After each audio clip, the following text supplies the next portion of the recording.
ज्ञान हमको दीजिए।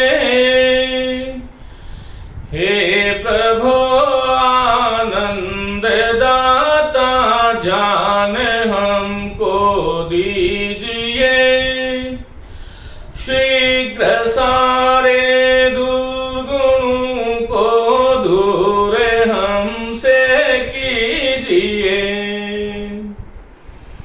लीजिए हमको शरण में, हम सदाचारी बने। लीजिए हमको शरण में, हम सदाचारी बने। ब्रह्मचारी धर्म रक्षक वीरव्रत धारी बने। प्रभु वीरव्रत धारी बने।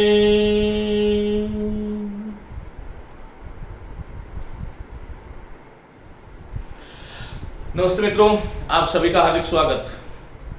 हिंदी व्याकरण में समास प्रकरण की बात हम कर रहे थे। समास प्रकरण में दो भाग पहले से आप लोगों ने सुने हैं। समास का सामान्य परिचय क्या है, कौन कौन सी बातें हमें समास में ध्यान रखनी चाहिए, और इसके अतिरिक्त एक बहुत ही महत्वपूर्ण समास, जिसमें एक महत्वपूर्ण बात यह थी कि ऐसे समास पद जिनका वाक्य में प्रयोग होने पर वह सारे के सारे क्रिया विशेषण बन जाते हैं, और वह समास था अव्ययभाव। आइए, आज हम बहुत ही महत्वपूर्ण कक्षा है।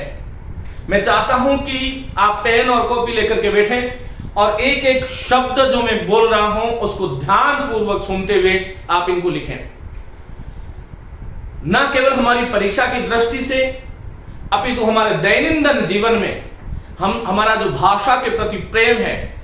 मैंने आपको कई बार कहा कि समास केवल व्याकरण की दृष्टि से नहीं, अपितु हमारी जो अभिव्यक्ति है उस अभिव्यक्ति के सौंदर्य को 10 गुणित कर देते हैं वो। और यही कारण है कि समास का व्याकरण में महत्वपूर्ण स्थान है और भाषा में बहुत महत्वपूर्ण स्थान है। मित्रों, कुछ बातें हैं। एक तो हमें यह ध्यान रखना चाहिए कि किसी भी समास के विग्रह को रटे नहीं। फिर से बोल देता हूं, किसी भी समास के विग्रह को रटे नहीं। समस्त पद का जो अर्थ होता है विग्रह में, हमें उस समस्त पद के यथा अर्थ जो है, जैसा अर्थ है, उसको प्रकट करना भर होता है। ये बात आप ध्यान रखें। चलिए, आज मैं बात करूंगा आप लोगों से द्विगु समास की। लेकिन द्विगु समास के साथ साथ में इस कक्षा में हम पढ़ने वाले हैं बहुव्रीहि समास। द्विगु के साथ में बहुव्रीहि समास की हम बात करेंगे। मित्रों देखिएगा, जितने भी समास हैं, जो कुल मैंने 6 समास बताए आपको, वह सारे के सारे 6 समासों में से 5 समास हिंदी में संरचना प्रधान है। अर्थात हम किसी समस्त पद को पहचानने के लिए हम ये देखते हैं कि ये प्रथम पद और ये उत्तर पद इस प्रकार का है, इसलिए यहां पर यह वाला समास होना चाहिए। 5 समास जो है, मैं नाम ले रहा हूं, अव्ययभाव, तत्पुरुष, द्वंद्व, द्विगु, कर्मधारय। ये पांचों के पांचों समास जो है, इनमें संरचना होती है। इनके समस्त पदों की, प्रत्येक समास के समस्त पद की एक विशेष संरचना होती है। बहुव्रीहि समास की संरचना नहीं होती, अर्थ प्रधान होता है, और अर्थ प्रधान होने के कारण बहुव्रीहि समास जो है सभी समासों में प्रधान समास है। और यह भी ध्यान रखें कि यह समासों का राजा कहलाता है। यदि आपसे पूछे कि समासों का राजा या समासों में राजा, दोनों विग्रह ठीक है, तो वो बहुव्रीहि है। और वो क्यों है? क्योंकि भाषा में, भाषा का जो प्राण तत्व होता है वह अर्थ होता है, संरचना नहीं। यह आपको ध्यान रखना है। चलिए, मैं इसकी तरफ बाद में आऊंगा, पहले हम द्विगु की बात करते हैं। और द्विगु मैंने इसलिए लिया है क्योंकि द्विगु हमें बहुत सरल लगता है। कारण यह है कि हम सभी जानते हैं कि इसमें एक पद द्वि है और दूसरा पद जो है वो गु है। द्वि और गु, अब ये द्वि जो है इसका अर्थ होता है दो, और गु जो है इसका अर्थ होता है गाय। ये दो जो है संख्यावाची पद है, और गाय जो है वह संज्ञा जिसको आप संज्ञा बोलते हैं, संज्ञावाची पद है। तो जहां पर पहला पद संख्यावाची हो, दूसरा पद संज्ञावाची हो, नाउन जिसको कह रहे हैं, वहां पर हमें द्विगु समास करना चाहिए। लेकिन ये आधी अधूरी बात कई बार परीक्षा में परीक्षार्थी को बहुत ही दुविधा में डाल देती है। और वो दुविधा ऐसी है कि हमें यह पता नहीं होता कि कहां पर हमें द्विगु करना चाहिए और कहां पर बहुब्री करना चाहिए। क्योंकि हम तो केवल ये जानते हैं कि संख्यावाची पद पहले आ गया और उसके बाद में यदि संज्ञावाची पद आ गया तो वहां पर हमें द्विगु कर देना है। लेकिन मित्रों, संख्यावाची और संज्ञावाची ये मिलकर के, ये ध्यान रखिएगा, संख्या और संज्ञा मिलकर के किन्हीं पदार्थों या वस्तुओं का समूह सूचित करे तभी जो है समूह सूचित हो रहा है, तभी द्विगु होगा। अन्यथा संख्या और संज्ञावाची समस्त पद होते हुए भी उसमें द्विगु समास नहीं होकर के उसमें बहुब्री समास होता है। और ऐसे 4 स्थल हैं, मेरी बात को नोट करें, जिसके आगे हम विस्तार से इसके बारे में बात करेंगे। ऐसे 4 स्थल हैं, 4 ऐसी जगह हैं जहां पर पहला पद संख्या और दूसरा पद संज्ञा होते हुए भी द्विगु नहीं होकर के बहुब्री समास होगा। यह ध्यान रखिएगा। वो कौन कौन से स्थान हैं? एक तो पुस्तक विशेष के वाचक पद जितने भी हैं, भले ही संख्या और संज्ञा का मेल हो, लेकिन वह द्विगु का उदाहरण नहीं बनेगा, बहुब्री का उदाहरण बनेगा। हां, किसी परीक्षक को बहुब्री पूछना ही नहीं हो तो फिर वहां पर आप लोग द्विगु कर सकते हैं, क्योंकि संरचना द्विगु की है। तो हमें यह ध्यान रखना चाहिए, पुस्तक विशेष के वाचक पद नोट करें। दूसरा, किसी स्थान विशेष के वाचक पद, जैसे छत्तीसगढ़ है, पंजाब है, पंचवटी है, ये स्थान विशेष के नाम है। छत्तीसगढ़ में 36 शब्द आ रहा है, तो 36 को संख्या देख करके और गढ़ को संज्ञा देख करके द्विगु कर दोगे, परीक्षा में फेल हो जाओगे। इसलिए इसी प्रकार अष्टाध्यायी है, पंचतंत्र है, सत्य सही है, ये जो 3 पंचांग है, ये 4 नाम मैंने आपके बोले, इसमें सब में संख्या और संज्ञा का मेल है, लेकिन वहां द्विगु नहीं है। पहली दृष्टि जो है वहां पर बहुब्री की होगी, यह आपको ध्यान रखना चाहिए। पुस्तक विशेष के नाम, स्थान विशेष के नाम, पौराणिक पात्र विशेष के नाम।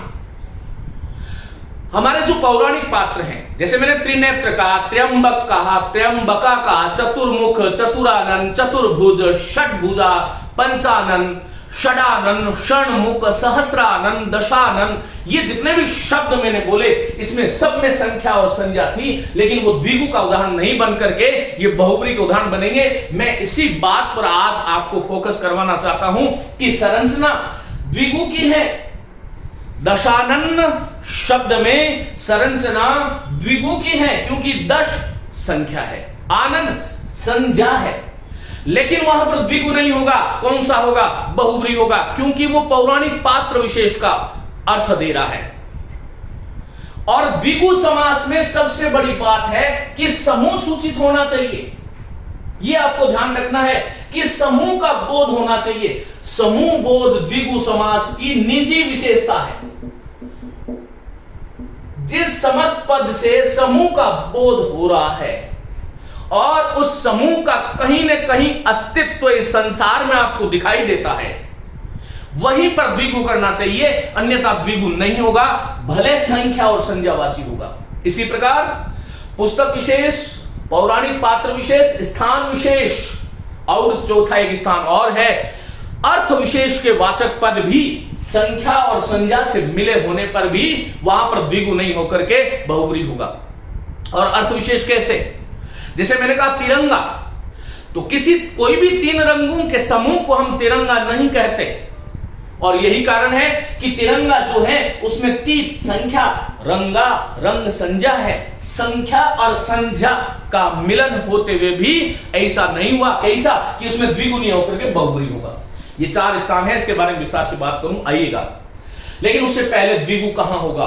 तो मैंने आपको कहा द्वि का अर्थ है दो और गु का अर्थ है गाय। आगे विग्रह में का समूह, दो गायों का समूह। दो गाय नहीं करना है, फिर विग्रह करोगे तो गायों कर दोगे। दो गायों का जो समूह है उसको हम द्विगु कहते हैं। यह समूह का बोध हो रहा है। लेकिन जब मैंने त्रिनेत्र कहा और आप यदि इसका विग्रह तीन नेत्रों का समूह कर दोगे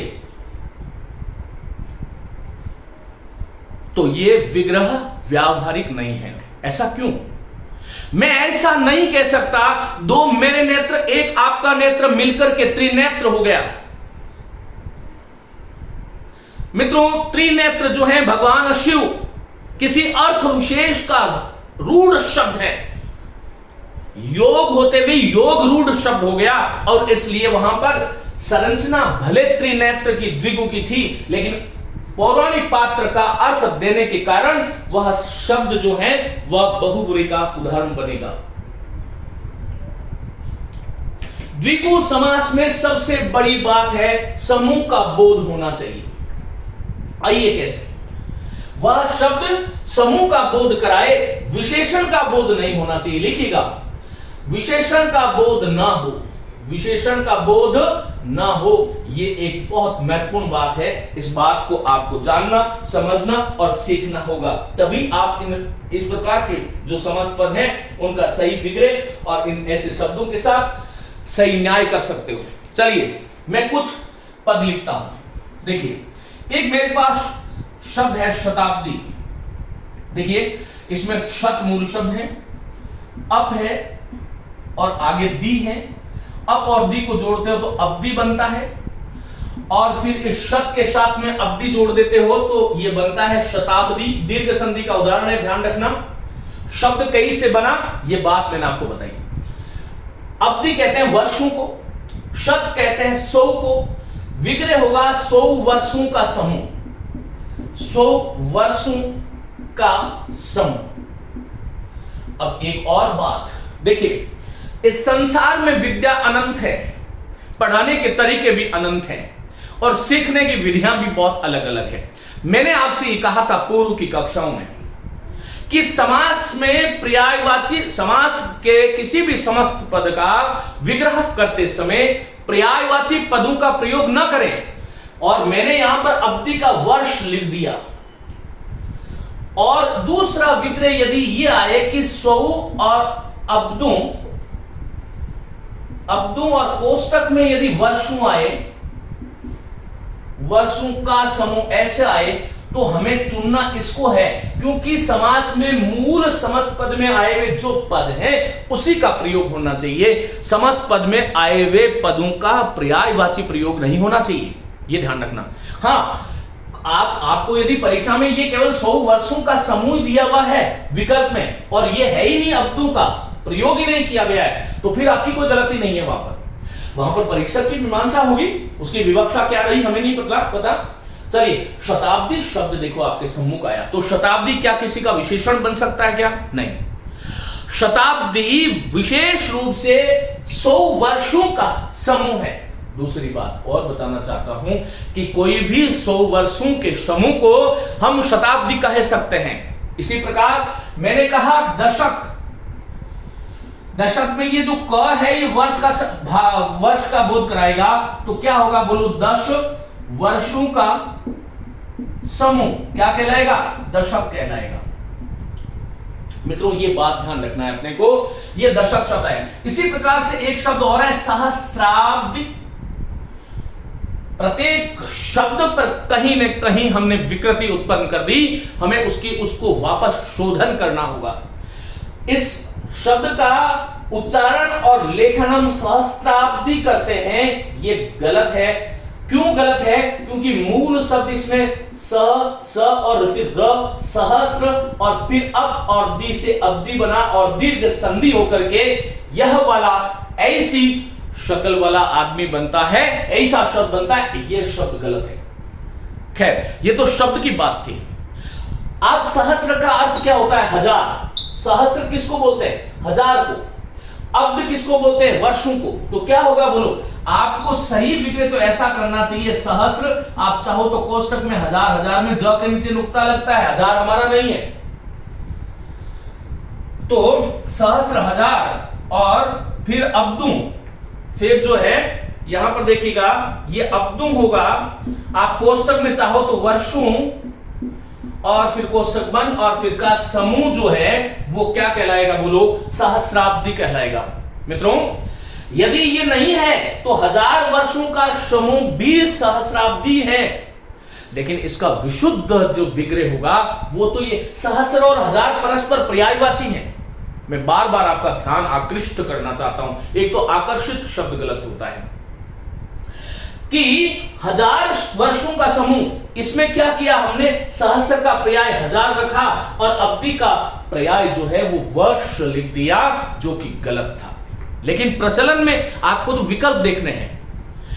जो विद्यार्थी इसको सुन रहे हैं उन विद्यार्थियों को वह जो 4 विकल्प हैं वही आपके सम्मुख आए हुए ब्रह्मा विष्णु महेश गजानन है, उसमें से आपको ब्रह्मा जी को चुनना है जो सबसे उचित है, केवल उचित को नहीं, सबसे उचित विकल्प को। तो विकल्प का देखकर निर्णय आपको करना है। इस प्रकार से देखो, शताब्दी ये समूह का बोध हो रहा है इसमें। इसी प्रकार से जैसे मैंने कहा चौराहा, अब मैं चौराहा शब्द बोलता हूं तो देखो 4 का हो गया चौ और राहा, राहू का समूह।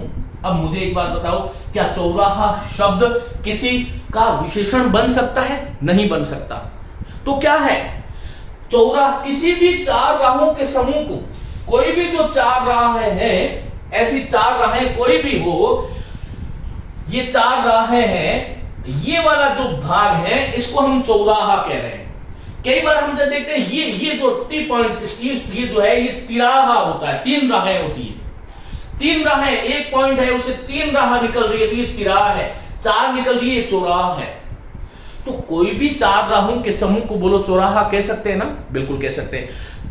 इसी प्रकार से किसी भी अष्ट अध्यायों के समूह को अष्टाध्यायी नहीं कह सकते अपन कि ये 8 अध्याय इस पुस्तक के वे, और किसी भी 8 अध्यायों के समूह को हमने अष्टाध्यायी कह दिया होता तो अष्टाध्यायी में भी द्विगु होता।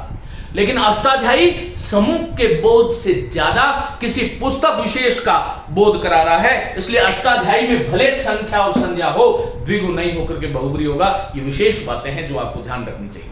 चलो, 4 राहों का समूह, इसके लिए संस्कृत मानी तत्सम का शब्द आता है चतुष्पथ, 4 पथ समूह, 4 पथों का समूह। इसी प्रकार से एक शब्द है त्रिपथ, त्रिपथ का हमने क्या बनाया, तिराहा। तो त्रिपथ कह दूं या तिराहा कह दूं, दोनों में समास नहीं बदलेगा। कोई भी 3 राहों के समूह को आप त्रिपथ कह सकते हो और किसी भी 3 राहों के समूह को आप तिराहा कह सकते हो, ये ध्यान रखना है। इसी प्रकार से एक शब्द है दूराहा, दूराहा। एक तो जो 2 जो शब्द आता है उस 2 का दो जो है उसका दू बन जाता है। मैं इसको मिटा रहा हूं, इसका आप स्क्रीनशॉट लें फटाफट, आगे चलता हूं। ये 2 वाले जो शब्द हैं इसमें देखिएगा कई बार क्या होता है, शुद्ध अशुद्ध में पूछा जाता है, और एक बहुत ही एक राष्ट्रीय अशुद्धि है जिसको शायद हिंदी के 90% शिक्षक और विद्यार्थी गलत लिखते हैं। वो कौन सा शब्द है? देखो, हिंदी की एक संधि है, 2 का दू बन जाता है। जैसे 2 और पहर को जोड़ोगे तो ये 2 जो था उसका दू बन गया और पहर का पहर रहा दोपहर, लेकिन हम उसको क्या लिखते हैं, दोपहर। ये दोपहर नहीं है, ये गलत है। जैसे देखो 2 और नाली, 2 और नाली को जब जोड़ते हो तब क्या शब्द बनता है, बोलो, दुनाली बनता है। 2 और पट्टा को जोड़ते हो तो दोपट्टा नहीं बोलते हो, दुपट्टा बोलते हो। 2 चेंज टू दू एंड पट्टा, पट्टा ही रहा तो दुपट्टा शब्द बनता है। 2 और रंग से दुरंगा बनता है, 2 और मुखा से दुमुखा बनता है। तो ये 2 दू में बदल जाता है। ये तो इसकी व्याकरण थी, शुद्ध अशुद्ध की बात कर रहे थे। अब इसके समासपद के विग्रह की बात करते हैं। दोपहर में, दोपहर का क्या होगा, बोलो, विग्रह जब करोगे तब 2 करोगे, दू नहीं करोगे। 2 पहरों का समूह, 2 पहरों का समूह जो है वो दोपहर होता है, और 2 नालियों का समूह जो है वो दुनाली होता है। 2 नालियों का समूह, 2 नालियों का समूह। लेकिन देखो क्या हुआ, यहां पर मैं आप लोगों को ऐसी हिंदी बनाना चाह रहा हूं कि आपको जीवन में कहीं दूसरी जगह हिंदी पढ़ने की आवश्यकता नहीं हो। ये जो दुनाली जो शब्द है, ये दुनाली शब्द जो है, ये भुशुंडी जिसको हम बंदूक कहते हैं, बंदूक दो नालों वाली है, जो दो नालियां है जिसमें ये दो संख्या और नाली संख्या और संज्ञा को मिलाकर के ये बंदूक का विशेषण बन गया। इसका मतलब इससे दो नालियों का समूह सूचित नहीं हो रहा।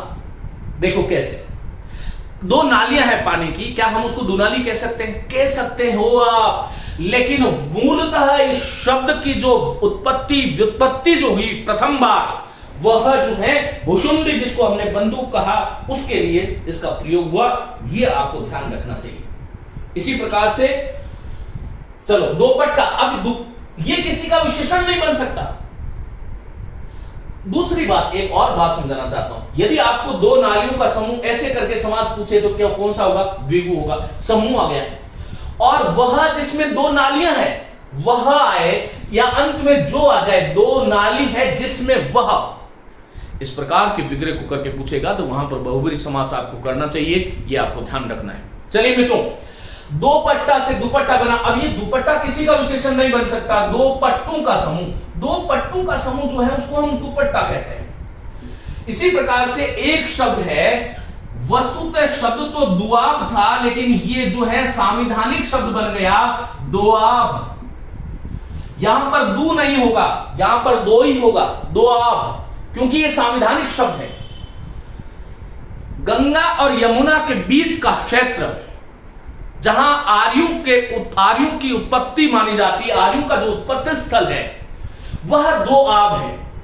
आप कहते हैं जल को, दो नदियों के जल का जो समूह स्थल है, मध्य का जो समूह स्थल है वो दो आब है।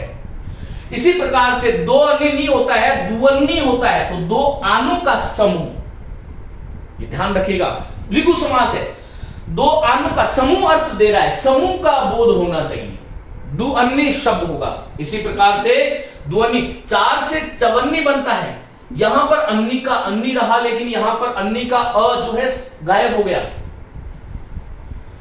विग्रह क्या करोगे? चार आनों का समूह। अठन्नी का विग्रह क्या करोगे? आठ और अन्नी से शब्द बनता है, आठ और अन्नी को जब जोड़ती, ये संधि है हिंदी की, शब्द बनता है अठन्नी, आठ आनों का समूह। मित्रों, इसी प्रकार यदि मैं सप्ताह शब्द की बात करूं, ये सप्ताह शब्द का सन्निच्छेद ये होता है सप्त दन अहन, सप्त और अहन। इस प्रकार से देखिएगा, दीर्घ संधि का ये उदाहरण है। सप्ताह शब्द में सप्त का अर्थ होता है सात, और अहन जो है इसका अर्थ होता है दिन। किन्हीं भी 7 दिनों के समूह को आप सप्ताह कह सकते हैं। मेरी बात ध्यान से सुनिएगा, ऐसा आवश्यक नहीं है कि सोमवार से रविवार होना चाहिए। मैं कह सकता हूं कि मैं एक सप्ताह में आपको समास करा दूंगा, तो कोई भी 7 दिनों का समूह, तो 7 दिनों का समूह। देखो ये जो विशुद्ध रूप से समूह का बोध करा रहा है, 7 दिनों का अहनु का समूह। लेकिन मित्रों, एक शब्द है नवरात्र, एक तो नवरात्रि शब्द अशुद्ध होता है, ये ध्यान रखना। सप्ताह में तो विशुद्ध रूप से द्विगु समास है, कहीं भी कुछ सोचने की आवश्यकता ही नहीं है, यह द्विगु ही है। लेकिन जो नवरात्र शब्द है, इस नवरात्र शब्द में द्विगु नहीं है। प्रथम दृष्टि में जब आपसे देखो, आपसे विग्रह कोई ऐसा कहे, आपसे परीक्षक ने कह दिया कि 9 रात्रियों का समूह कौन सा समास है, तो समूह आ गया तो द्विगु हो गया। और यह विग्रह किया गया कि 9 रात्रियां, जो विशेष साधना की जो 9 रात्रियां हैं वह, तो वहां पर जो है बहुब्रीहि होगा। मैं किन्हीं भी 9 रात्रियों के समूह को नवरात्र नहीं कह सकता। वह विशेष रात्रियां होती है जो चैत्र और आश्विन, जिसको आप चैत और आशोज कहते हैं। चैत्र हालांकि 4 बार आते हैं, वो शारदीय नवरात्र भी होते हैं, गुप्त नवरात्र भी होते हैं, ये महा नवरात्र भी होते हैं। लेकिन मैं आपको समझाने के लिए कह रहा हूं कि वो विशेष रात्रियां हैं जो निर्धारित है मां दुर्गा की शक्ति की साधना के लिए, जो विशेष रूप से निर्धारित है। इसलिए भले ही 9 संख्या है और रात्र शब्द संज्ञा है, फिर भी यहां पर ये द्विगु नहीं होकर के बहुव्रीहि का उदाहरण बनेगा, और सप्ताह में किसी भी 7 दिनों के समूह को हम सप्ताह कह सकते हैं। तो ये बहुत महत्वपूर्ण बातें थी, इसको आप एक बार स्क्रीनशॉट लें, मैं आगे चलता हूं। मित्रों, इसी प्रकार से जैसे मैंने तिरा शब्द बोला तो 3 राहों का समूह हो गया। इसी प्रकार से मैंने पंचपात्र बोला तो 5 पात्रों का समूह हो गया। पंचपात्र बोला तो 5 पात्रों का समूह है। पंचपात्र 5 पात्रों का समूह। यदि मैंने बोला चतुर्युग, देखो चतुर्युग बोलने से क्या हुआ, कोई विशेष 4 युग जो निश्चित है उसी का बोध हो रहा है। तो 4 युगों का समूह हम जानते हैं ना, सतयुग है, एक तो सतोयुग कर देते हैं हम, तो सतयुग है, त्रेता है, फिर द्वापर है, और फिर कलयुग नहीं है, कली युग है। तो सतयुग, त्रेता, द्वापर और कलयुग, इन 4 युगों का जो समूह है उसके लिए एक शब्द बना दिया हमने, समस्त पद बना दिया। बोलो क्या? चतुर्युग। इसी प्रकार से हमने चतुर्वेद कहा तो 4 वेद है, हम जानते हैं। पहला ऋग्वेद है, इसका कई बार क्रम पूछ लिया जाता है। ऋग्वेद है, फिर यजुर्वेद है, यजुर्वेद, कुछ इसको युजरवेद बोलते हैं, ध्यान रखना। फिर सामवेद है, और लास्ट में जो सबसे अर्वाचीन है वो अथर्ववेद है। अथर्व ऋषि, मारण, मोहन, चाटन, उचाटन, ये ब्रह्म विद्या से संबंधित है। यजुर्वेद कर्म कांड से संबंधित है। सामवेद संगीत का शास्त्र है। तो अथर्ववेद, मारण, मोहन, चाटन, उचाटन, ये इस प्रकार के जो हैं, जितने भी इस प्रकार की जो विद्याएं हैं उनको सिखाने के लिए अथर्ववेद का प्रयोग होता है। यदि अथर्ववेद को हम हटा देते हैं तो ये जो है वो त्रिवेद बन जाता है।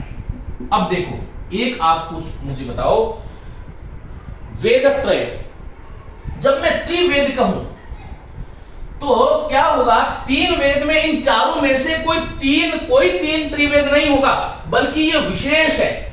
इसलिए ये त्रिवेद विशेषण का काम कर रहा है। ऋग्वेद, यजुर्वेद, सामवेद। चतुर्वेद में तो 4 वेद हैं, लेकिन त्रिवेद में कोई भी 3 वेदों का समूह नहीं कह सकते, हमें अथर्ववेद को हटाना ही पड़ेगा, तभी वो त्रिवेद है। तो हमें इन बातों का विशेष ध्यान रखना होगा। त्रिवेद शब्द विशेषण का काम भी कर रहा है और समूह का काम भी कर रहा है। जब समूह अभिप्रेत है तो द्विगु होगा, और जब विशेषण का, इन तीनों का विशेषण का वाचक वो बन जाएगा, तो वहां पर जो है वो कौन सा समास बन जाएगा? द्विगु समास बन जाएगा। इसी प्रकार से सतरंग है, 7 रंगों का, सतरंग 7 रंगों का समूह, लेकिन सतरंगा नहीं होना चाहिए, ये ध्यान रखना। सतरंगा आगे बताऊंगा, वहां पर बहुव्रीहि हो जाएगा। इसी प्रकार से षड दर्शन, 6 दर्शन है हमारे आस्तिक, सांख्य, योग, न्याय, वैशेषिक, उत्तर मीमांसा और पूर्व मीमांसा। ये इन 6 दर्शनों का जो समूह है वह षड दर्शन है। पंच तन्मात्रा पूछा गया शब्द है, पंच तन्मात्रा कौन सा समास हुआ? 5 संख्या, तन्मात्रा संज्ञा, पंच तन्मात्रा, 5 तन्मात्राओं का समूह। कौन सी होती है तन्मात्राएं? आज सीख लो। शब्द, रूप, रस, गंध और स्पर्श, ये 5 चीजें जो मनुष्य की शत्रु होती हैं।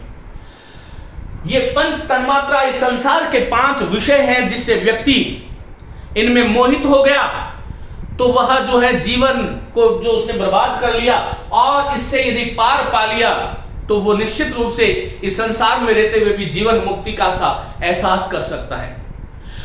कोई व्यक्ति किसी के शब्द के पीछे मरता है, या किसी रूप के पीछे, या रस के पीछे, या गंध के पीछे, या स्पर्श के पीछे, और यही 5 तन्मात्राएं हैं। ये 5 विषय हैं जो संसार में आपको, ये सांसारिक विषय हैं, ये आकृष्ट करते हैं मनुष्य को अपनी ओर, इसलिए ये 5 तन्मात्राएं हैं। लेकिन चलिए समास की बात करूं तो 5 तन्मात्राओं का जो समूह होगा वो 5 तन्मात्रा होगा।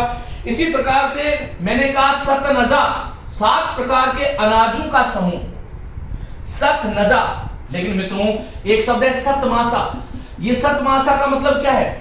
ऐसा शिशु जो 9 महीने में नहीं होकर के 7 महीने में ही सृष्टि पे आ गया, 7 मास में ही जिसने जन्म ले लिया, तो ये विशेषण बन गया। लेकिन सतनजा समूह का बोध करा रहा है।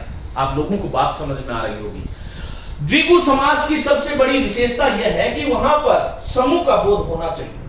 इसी प्रकार से मैंने कहा चौखट, जो खाट जो होती है उसके 4 होती है तो वो चौखट है। और इसी प्रकार से मैंने कहा चतुरंग, 4 रंगों का समूह। इसी प्रकार से देखिएगा एक शब्द है अष्टसिद्धि, अष्टसिद्धि 8 प्रकार की सिद्धियां हैं। अणिमा, महिमा, लगिमा, गरिमा, इशिमा, प्राकाम्य, वशित्व, ऋषित्व, ये 8 प्रकार की सिद्धियां हैं, उनका समूह सूचित हो रहा है तो द्विगु समास है।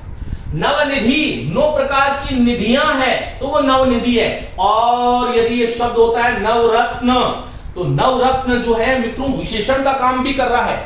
देखो नवनिधि तो नवनिधियों को ही कहते हैं, जैसे सप्ताह 7 दिनों को ही कहते हैं, अष्ट सिद्धि 8 सिद्धियों को ही कहते हैं। लेकिन नवरत्न जो शब्द है यह समस्त पद, इसकी संरचना, संख्या और संज्ञा मिलाकर के तो हमें ये इशारा कर रही है कि आपको द्विगु करना चाहिए। लेकिन ये नवरत्न जो शब्द है वो किसी का विशेषण बन रहा है। किसका? हम जानते हैं ना, सम्राट अकबर ने अपने शासन को और अधिक सुदृढ़ करने के लिए 9 विद्वानों की नियुक्ति की थी, वह नवरत्न है। विक्रमादित्य के दरबार में भी 9 विद्वानों की जो नियुक्ति हुई वह नवरत्न के नाम से जानी जाती है। इसके अतिरिक्त भारतीय संस्कृति में 9 प्रकार के आभूषण विशेष हैं, उनको भी नवरत्न कहते हैं। तो नवरत्न शब्द जो समस्त पद है उसकी संरचना तो द्विगु की है, लेकिन अर्थ जो है, अर्थ जो किसी तीसरे का देने के कारण बहुब्री समास बन जाता है। देखो एक बात बता देता हूं, नवरत्न इस समस्त पद में कौन सा समास है ये प्रश्न आ गया, और वहां पर द्विगु भी दिया, बहुब्री भी दिया, तो द्विगु को देखना ही नहीं, बहुब्री करना है। नवरत्न में कौन सा समास है, वहां बहुब्री है ही नहीं, तो फिर द्विगु करना है। 2 बातें हो गई।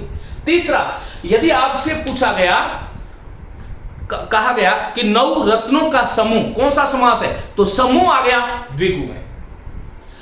और आपसे कहा गया कि 9 रत्न विशेष हैं जो वे ऐसा विग्रह किया, तो यह बहुब्री होगा। इस प्रकार से हमें इन बातों का ध्यान रखना चाहिए कि समस्त पद में कौन सा समास होगा, इसका निर्णय जल्दबाजी में कतई न करें। आप बिल्कुल ढंग से देखिएगा, आप आराम से देख करके इसका आप करोगे तो आपको बहुत आनंद आएगा। समास हमारा भार नहीं है, बोझ नहीं है। ये यदि आपको एक बार इसको सीख लोगे तो आपको बहुत आनंद आने वाला है। मैंने दुपहिया कहा, 2 पहियों का समूह हुआ। इसी प्रकार से मैंने 2 मंजिला कहा, 2 मंजिला कहा तो 2 मंजिल का 2 मंजिला, इस प्रकार से शब्द होगा 2 मंजिला, 2 मंजिलों का समूह। और 3 मंजिला, 3 मंजिलों का समूह। ये हमें इस प्रकार से इन चीजों का ध्यान रखना चाहिए। इसी प्रकार से त्रिगुण शब्द है, त्रिगुण शब्द है, 3 गुणों का समूह फिक्स है, सत्वगुण, रजोगुण और तमोगुण, ये फिक्स है। लेकिन देखो त्रिवेद में फिक्स नहीं था, क्योंकि वेद तो कुल 4 है और 4 में से 3 को छांटना था। तो त्रिवेद कुछ विशेष हैं, लेकिन त्रिगुण में तो सत्वगुण, रजोगुण और तमोगुण, वह 3 गुण का समूह तो है त्रिगुण। यह सृष्टि त्रिगुणात्मिका है। इस प्रकार से इसका बोध होता है। और इसी प्रकार से एक शब्द है, जैसे एक शब्द है चार दीवारी, चार दीवारी। एक तो इसका 4 दीवारी लेखन होने लग गया, ये गलत है। ये चार का अर्थ होता है चहु, मानी चारों ओर। ये चारों था, चारों का चहु बना, चहु का चहा बना, चार दीवारी। चहु और से चहार और दीवार, चारों ओर जो दीवार है, 4 दीवारों का जो समूह है, कोई भी 4 दीवारें हो गई, उसको हम 4 दीवारी कह सकते हैं। वह 4 दीवारी में बंद है। ऐसा कहने से कोई विशेष 4 दीवारी का बोध नहीं होता। लेकिन जब मैं आपको कहूं कि षटभुजा यह शब्द बोला, तो वहां पर मां दुर्गा की छवि आपके मस्तिष्क में आएगी। जब किसी समस्त पद में संख्या और संज्ञा होते हुए पुस्तक का बोध हो रहा है, स्थान का बोध हो रहा है, पौराणिक पात्र का बोध हो रहा है, या कोई विशेष अर्थ का बोध हो रहा है, तो वहां पर भले संरचना द्विगु क्यों हो, लेकिन भाषा में वहां पर बहुब्री समास, क्योंकि बहुब्री समास जो है अर्थ प्रधान समास है। ये आपको ध्यान रखना है। तो मित्रों ये कुछ शब्द थे। मैंने इसी प्रकार से एक शब्द लिखा सप्त सिंधु। सिंधु नदी को कहते हैं 7 प्रकार की सिंधु नदियों का जो समूह है वो सप्त सिंधु है। इसी प्रकार से मैंने एक शब्द लिखा षड ऋतु, 6 ऋतुएं हमारे यहां पर जानते हैं सब, 6 ऋतुओं का समूह, वही 6 ऋतुएं है, किसी का विशेषण नहीं बन रहा, उन विशेष 6 ऋतुओं का समूह का ही बोध हो रहा है। षड ऋतु 6 ऋतुओं का समूह है। कहीं से शुरू कर लो, ऐसा जरूरी नहीं है कि हेमंत से ही शुरू करना है, आप शिशिर से कर लो, आप ग्रीष्म से कर लो, आप वर्षा ऋतु से कर लो, कहीं से कर लो, लेकिन 6 ऋतु का समूह होगा। इसी प्रकार से षट और रिपु को जोड़ते हो तो शब्द बनता है षड रिपु। ये 6 प्रकार के रिपु हैं। और वो कौन कौन से रिपु हैं? काम, क्रोध, मद, काम, क्रोध, लोभ, मोह, मद, माया। ये जो 6 प्रकार के रिपु कहते हैं शत्रु, इनका समूह जो है वो षड रिपु है। एक शब्द और बनता है, देखो, षड रस। तो 6 प्रकार के रसों का समूह, मधुर, अम्ल, लवण, कटु, कषाय और तिक्त, ये 6 प्रकार के विशेष जो रस हैं उसी का समूह होने के कारण ये जो है षड रस जो है, इसमें देखो मधुर है, अम्ल है, मधुर, अम्ल, फिर लवण है, फिर कटु, कषाय और तिक्त, ये 6 रस होते हैं जो भोजन में हमें मिलते हैं। कटु, कषाय और तिक्त, वो साहित्य वाले जो रस है वह 9 रस या 8 रस या 11 रस वह अलग प्रसंग है, लेकिन ये भोज्य पदार्थों में पाया जाने वाला, इस संसार के पदार्थों में, उपादानों में पाया जाने वाला है षड रिपु। समूह का बोध हो रहा है, द्विगु हो गया। और मैं अभी आपको यह समझा चुका हूं कि संख्यावाची और संज्ञावाची मिलकर के किन्हीं पदार्थों, वस्तुओं का समूह बोध कराए, समूह सूचित करे तो वहां पर द्विगु होगा। लेकिन पुस्तक विशेष, अर्थ विशेष, स्थान विशेष और पौराणिक पात्र विशेष के जो शब्द हैं, भले संख्या और संज्ञा हो उसमें, लेकिन वहां पर द्विगु नहीं होगा, वहां पर बहुव्रीहि समास होगा। कैसे होगा बात करूंगा अगले व्याख्यान में। नमस्ते।